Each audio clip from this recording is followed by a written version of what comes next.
And what the Pel is up, everybody? This is Pelicans Plus with Elliot Clough at Elliot Clough on Twitter. Before we get started today, make sure that if you are listening on YouTube, Apple Podcasts, Facebook, etc., you subscribe, like, drop a comment, all that, depending on where you are paying attention, where you are listening or watching to today's show. Of course, we are brought to you by Boot Crew Media. Also, tell a friend about the pod. Right now, open up your phone and text your friends, tell your friends about the podcast. So I want to start off by saying, I promise there will be positivity to today's show. I promise. You guys know that's what I'm known for, really, in the Pels Twitter sphere at the very least. I am default positive, but today we have to talk about what's going on with free agency, with trades, just what the hell Griff is doing right now. Because nothing is happening. Nothing. Billy Hernangomez got signed to a 3-year extension today, which is awesome. I'm so happy for Billy. But other than that, nothing. Nothing with the Grizzlies trade. Nothing with the Hornets trade either. Literally nothing is happening.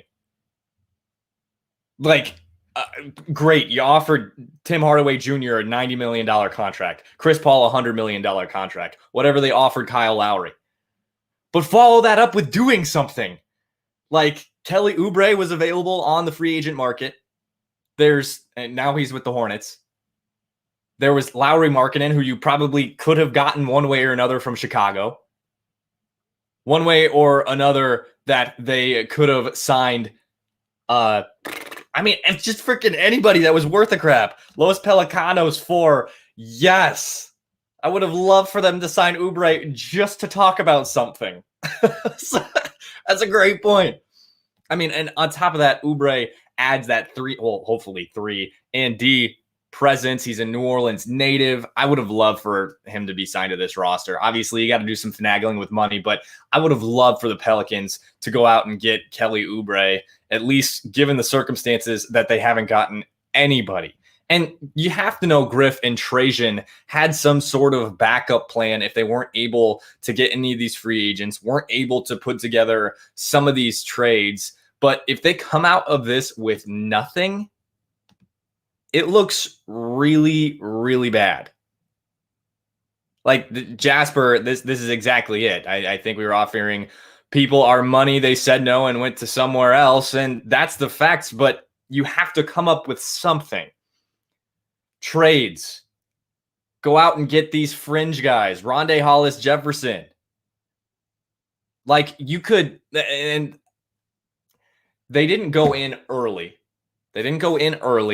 Because they didn't want to overpay. This Solomon Hill round 2 was not what the Pelicans were looking for in free agency. You didn't want to go out and pay Reggie Jackson 4 years or 3 years, $48 million, something crazy like that. And Reggie Jackson is still on the market. He could be had. Who knows what's going to happen that, if he's going to go back to the Clippers or not, because they have so little money. But I truly believe that there was some level of urgency going into free agency and trades. I do. And I think Griff showed that, and especially with these reports coming out, we know that he went after the Chris Paul, the Tim Hardaway Jr., the Kyle Lowry, and probably a lot of the other free agents and offered them a good amount of money, and nothing came from it. But you can't walk away with nothing. You can't. There has to be some sort of contingency plan because the team as is probably better than it was last year, which is what you're looking for. Obviously, you got off Eric Bledsoe, Pink Socks being a troll right here. Thank you very much, sir, or ma'am, whoever is doing that. You got off Eric Bledsoe, you got off Steven Adams, you add a spacer and a shooter, a volume shooter at the 3, and there you go. That's awesome. And Devontae Graham, he's a playmaker. He dishes out assists like it's his job. 7.5, not this previous year, but the year before that, before LaMelo Ball showed up in Charlotte. Literally all these guys who are in free agency who have an opportunity to make an impact and maybe change things up a little bit, fill some of your needs to a minute degree. And I'll go off this list of guys who I wanted, and that I mentioned before that I was hoping would be available.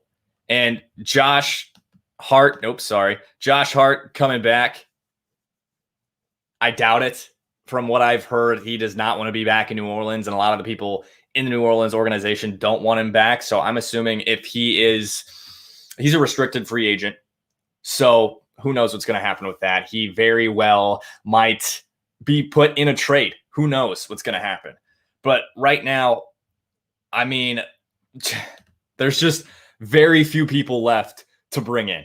Reggie Jackson, based on that playoff run, would be fun, but is he going to bring anything of substance during the regular season? Has he really grown to be a regular season contributor? And do you want to throw him back there with Devontae Graham? How much money are you going to offer him? Is it going to be a long-term extension? What are you going to do with a player like that? Do you believe in a player like that? But, I mean, like the one guy left is Paul Millsap. You want to add that type of veteran to this roster? I mean, I like Paul Millsap. I think he would be an improvement, and especially in an area where they need depth at the four. Right now, it's Wenyen Gabriel and Trey Murphy and Herb Jones. That's going to be the best options for the Pelicans. And I mean, I like the trades that they made in the draft that they put together, bringing in those two guys that I just mentioned and going out and getting Devontae Graham, the Thad Young, Tomas Satoransky, and second-round pick. I would have, who did I say? Tomas Satoransky and Garrett Temple, along with the second-round pick in exchange for Alonzo. I would have preferred for them to get Thad Young. The Spurs got a ton in exchange for DeMar DeRozan, especially given what the Pels got in exchange for Lonzo Ball. So that hurt a little bit. But if the Pelicans banked on being able to integrate this trade with what they want to do going forward, if they banked on that, it's just beyond me. You can't bank on anything in the NBA. I don't know if they were banking on it. I don't. But based on what has happened, nothing. So my assumption is that they just banked on getting something in this trade and said, well, you know what? We're not getting these big free agents. Let's not get even some of these role players. That's what it looks like. I don't know. I don't. But that's the product that we have in front of us right now. I mean, they couldn't have gotten one of these guys. Not one. All these guys are off the market now. None of these guys were big ads by any means, in my opinion. Otto Porter, Danny Green, Doug McDermott, Alec Burks, Reggie Bullock, Wayne Ellington, George Niang, Malik Monk, Bobby Portis, James Johnson, JaMychal Green, Trey Lyles, Jeff Green, Kelly Olynyk, Derrick Rose, TJ McConnell. One. You couldn't get one. Not one of those guys. You couldn't get one. That is just painful. It hurts. And it's frustrating. There's still opportunity for the Pelicans to pair Josh Hart, Tomas Satoransky, and figure something out. But right now, it does not look good. It really doesn't. And I don't know how they fashion something. If nothing has come to fruition in the last few days, and I believe the deadline to adding to that Grizzlies trade is a little under 2 hours now. Like, what do you do? I don't know how they fashion that. I don't know how they fix it. A lot of people have been wanting to go out and get Buddy Hield and Harrison Barnes. But just color me nervous, folks. I don't know what they do. I really, really, truly don't. And I mean, you have to know JJ out there probably not talking particularly nicely about a lot of players, or about the front office rather, to a lot of players, because he's well known throughout the league. He's also a free agent still. So just talking his shit while he's not being picked up because he didn't provide any value last year. The Nets won't even pick him up, and they're picking up anybody that's a veteran with a pulse. Not really, but anybody that has had success in the league. They're looking at Andre Iguodala, all that. And so right now, Pels have been left out to dry, and it does not look good. It doesn't. And I will end this sort of segment by saying the coaching staff got better, which we're going to talk about in a moment here. Coaching staff got better, and the roster got better. But they need more. I think everybody who watches the Pelicans, in order for them to actually be a virtual guarantee in the playoffs, they need some of that meat and potatoes, the real substance to the roster, because there's something missing. There's something missing. And exactly right here, I hope I'm saying this right. Fashy ESPN hot takes on life with Ron Burgundy. I love that. It's not like they haven't had days and weeks to work on plans, pivots, and potential players. Exactly. I wanted to give Griff the benefit of the doubt for this longest time. I've wanted to be on his side for all the Griff haters that are against him. And if they come out of this with just Devontae Graham and Garrett Temple, Tomas Satoransky, and ultimately maybe not even make the play-in, good God. I mean, obviously they got Jonas Valanciunas as well and some of those picks, but I am nervous. So let's head to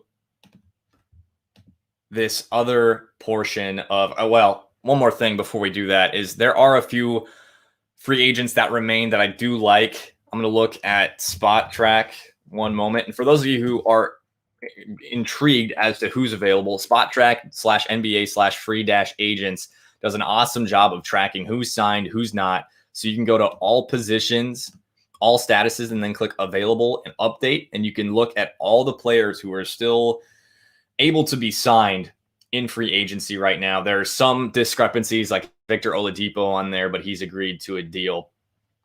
Anyway, there are some players left out there that would intrigue me that I would like for the Pelicans to bring in free agency if they're able to. Paul Millsap, Rondae Hollis-Jefferson, DeAndre Bembry, Wes Matthews. Let's see here. I mean, Justice Winslow on a flyer. You could take him. Avery Bradley still out there. Frank Ntilikina, Denzel Valentine I've liked for a little while now. You could get a flyer on Stanley Johnson as well, who's just 25. But I don't know how they make those moves happen because the roster is so full right now. I think they can open up a spot if they put Herb Jones on two-way.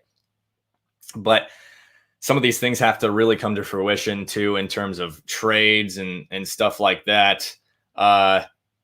Yeah. So it's not looking great.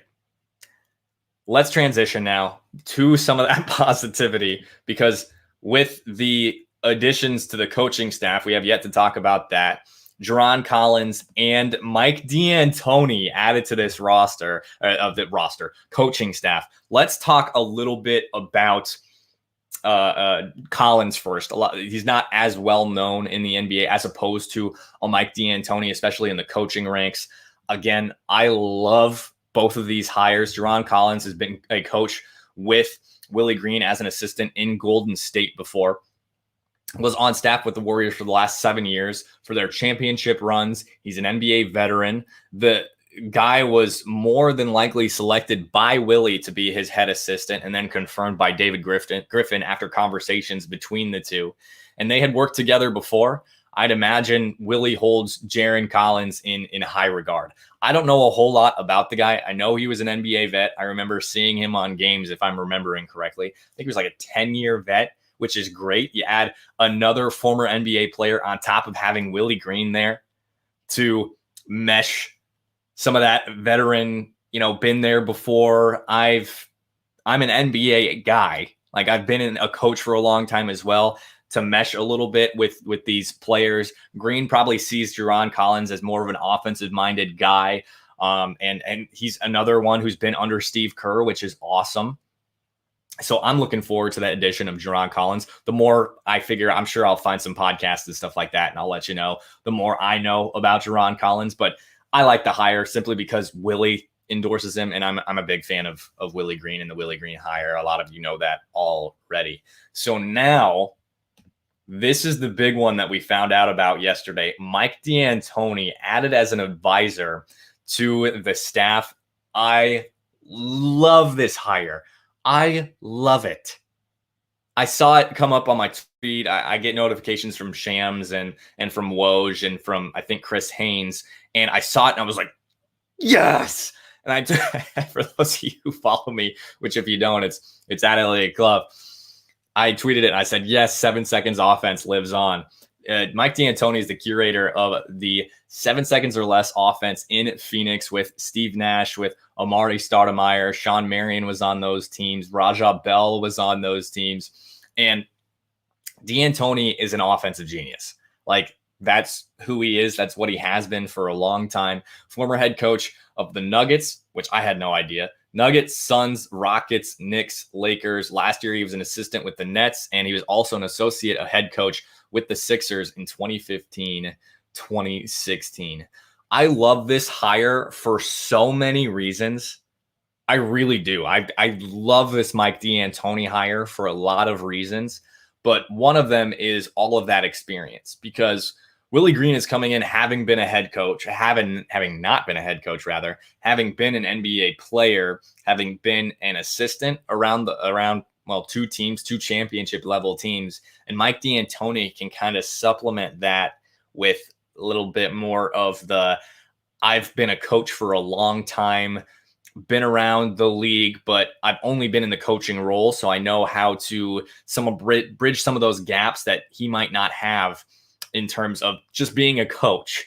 And the thing about D'Antoni as well is, Willie Green constructed the defense in Phoenix this last year. One of the best defenses in all of the NBA. I'll have to look up the statistics here in a second, but the defense was clearly one of the best. He made Chris Paul, or he used Chris Paul effectively.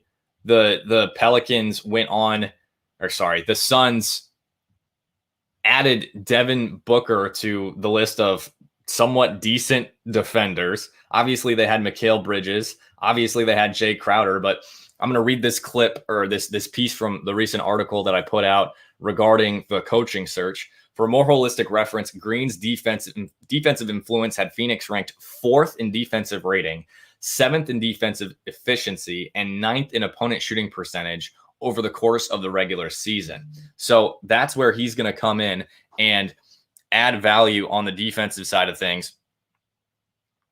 Looks like Lauri Markkanen wants out of Chicago is a notification I just got from Chris Haynes. So keep an eye on that for those Pelicans fans that want him in New Orleans. He's a restricted free agent, though. But anyway, so Willie Green is going to be the construction man of the defense for the Pelicans. That's what he's going to be. And then you add Mike D'Antoni, who's this offensive genius who can help Nickeil Alexander-Walker and Kyra Lewis. Kyra Lewis especially on the offensive end. I love D'Antoni to see what he can do with Kyra Lewis, because Kyra has shown some flashes. And speaking of flashes, he's like the damn flash on the basketball court. And that 7 seconds or less offense, Kyra Lewis in that can really, really utilize his speed.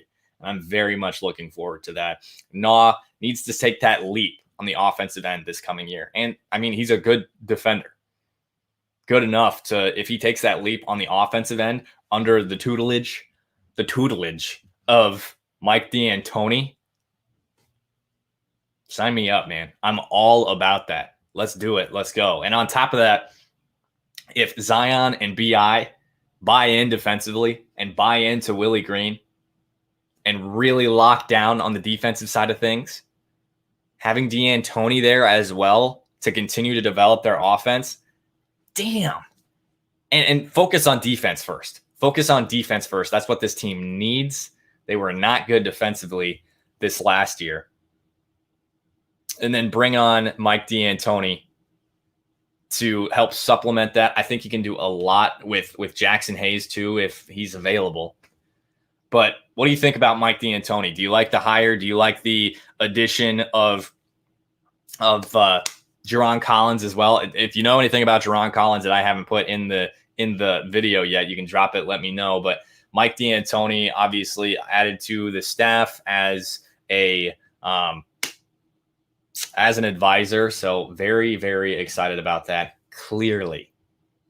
And now to continue a little bit, Casey Hill, Fred Vinson, and Teresa Weatherspoon, along with player development coaches Corey Brewer, Darnell Lazar, Bino Udry, and head coach Willie Green, all added to Willie Green's staff.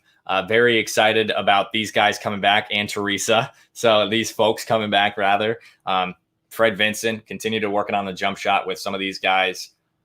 Again, hopefully Jackson Hayes, if he's available after the video that we saw, which I'm not going to go into, was really just tough to watch. And so, anyway, I'm hoping these guys are continuing to work on their jump shots. Fred Vinson apparently been in the gym with Didi Louzada like crazy over this summer, which is awesome. Love that. Great to hear that. And so, with what they've been doing together, what they're working to go through this summer, hopefully we'll see some of the growth in the Summer League coming up here. Summer League rosters released just a few days ago. I'm going to go back and see. I believe I retweeted the roster. We'll take a moment here. I'll read that off for you. Jose Alvarado, who is brought on as an undrafted free agent for the Pelicans. David DeLeo, who plays in Spain. Malcolm Hill, who plays in Israel. Dalton Holmes, who plays in Italy. Herb Jones. And then Kyra Lewis, Didi Louzada, Najee Marshall, and Jackson Hayes is not on the list.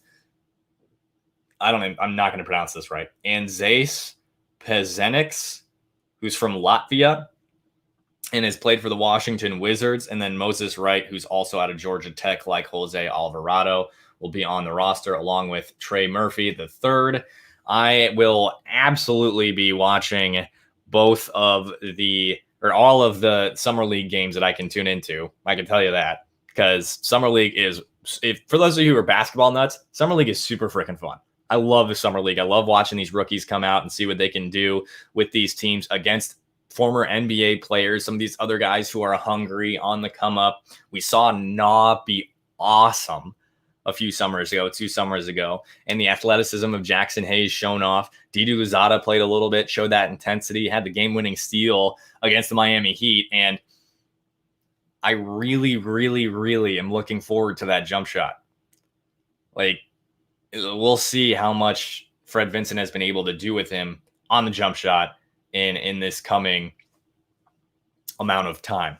So I'm excited. Also, Willie Green is going to be the head coach of the Summer League, which is kind of cool. We thought it was going to be Teresa Weatherspoon. She'll probably still be on the staff and be, in effect, a lead assistant or something like that around. But for right now, it is Willie Green who will head up the Summer League squad. So I'm very much looking forward to that. Hopefully, folks, we get some new news today on free agency and trades. If we do, I will put up a pod either in the morning or tonight. One way or another, hopefully we'll do that. And if it happens, I'll go live tonight and the pod will be up tomorrow. But putting this pod up right now. So if you missed any part of it, of course, you can watch it on YouTube, Facebook, Twitter as well. But the podcast will be up on Apple Podcasts, Spotify, Google Play, etc. Drop a like, drop a comment. Tell us, what do you think about what's going on right now? Also subscribe, leave a rate and review on Apple Podcasts. All of that. Also go follow, I can never get this right, Elliott Club on Twitter, because when things happen, I'll be tweeting about it. Folks, thanks so much for tuning in today. Don't forget, go check out bootcrewmedia.com as well. I am Elliott Clough, and this was Pelicans Plus.